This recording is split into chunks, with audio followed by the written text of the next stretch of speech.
Ram Ram bloomers, ही आहे माझी आजी. तुम्हाला प्रश्न पडला असेल या वयात ही काय कामं तिला लावली आहेत.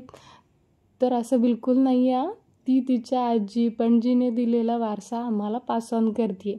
तर ती काय करते हे समजून घेण्यासाठी व्हिडिओ शेवटपर्यंत पहा आणि आवडला तर लाईक करा, शेअर करा आणि चॅनलला सबस्क्राईब करा. तर ब्लूमर्स हा आहे गवळणींचा वाडा. दिवाळीमध्ये आपल्या महाराष्ट्रात हा वाडा केला जातो. पण गाव बदलला की थोडा बदल यात पण होतो. आमच्याकडे दिवाळीच्या पहिल्या दिवसापासून म्हणजेच वसुबारसेपासून या गवळणी घातल्या जातात. हा आहे माझ्या आजीचा गवळणींचा वाडा. त्या दिवशी छानपैकी घराचं अंगण गाईच्या शेणाने सारवलं जातं आणि 5 गवळणींपासून सुरुवात होते. रोज या गवळणी म्हणजेच दिवाळीचे 5 दिवस या गवळणी वाढवल्या जातात. हाच वारसा पुढं नेण्यासाठी मी पण छोटासा प्रयत्न केला. आता शहरात अंगणाची असुविधा, त्यामुळे मी माझ्या गॅलरीचा सदुपयोग करण्याचे ठरवले. आता प्रश्न होता शेणाचा, पण म्हणतात ना इच्छा तेथे मार्ग, आणि हा प्रश्न आमच्या दूधवाल्या कोळी काकांनी सोडवला.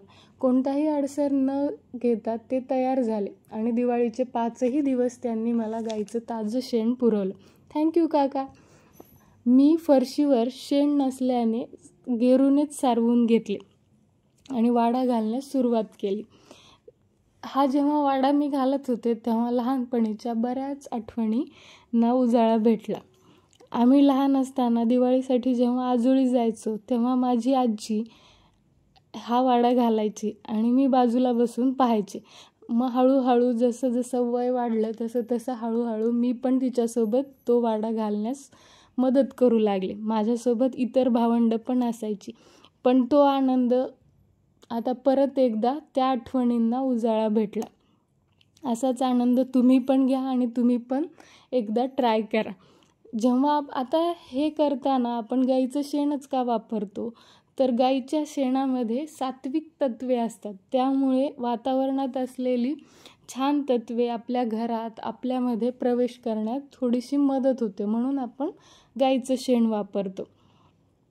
आता या गाईच्या शेणाने मी या गवळणी घालण्यास सुरुवात केली.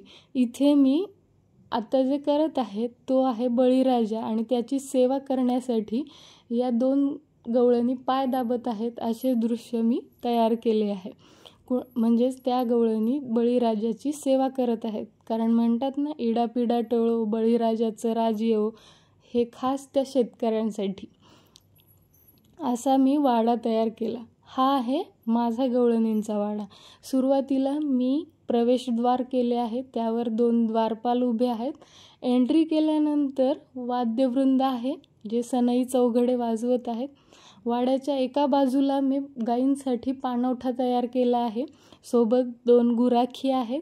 गाई पाणी पीत आहेत आणि बाजूला मी वाड्याचे किचन केले आहे. किचनमध्ये मी धान्याच्या उतरंडी दाखवल्या आहेत. एक गवळण स्वयंपाक करत आहे. बाकीच्या गवळणी बाकीची किचनची छोटी मोठी कामं करत आहेत आणि हे 2घे जण जेवण करत आहेत. छोटी मोठी कामं म्हणजे दळण दळणे, जात्यावरती चाळणे, धान्य चाळगाळ करणे, ही कामे करताना मी दाखवण्याचा प्रयत्न केला आहे. बाजूलाच तुळशी वृंदावन दाखवून त्या वृंदावनाची पूजा करताना मी 5 गवळणी दाखवल्या आहेत. आणि साईडलाच शिखर केले असे म्हणतात. शिखर म्हणजे काय, तर पर्वतावर एक महादेवाची पिंड स्थापित केली जाते आणि त्याचं दर्शन घेण्यासाठी या गवळणी जात आहेत असं मी दृश्य दाखवलं आहे. गोवर्धन पूजा आपल्याकडे पण केली जाते, त्यासाठी मी कृष्ण आणि गोवर्धन आणि बाकीचे गवळणी दाखवले आहेत.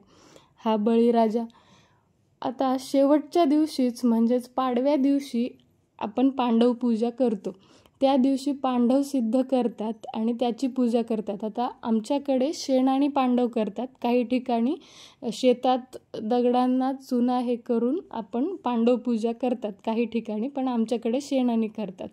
तर इथे मी पांडव दाखवले आहेत, त्यांचं औक्षण करताना द्रौपदी आणि बाजूला तिची मुलं.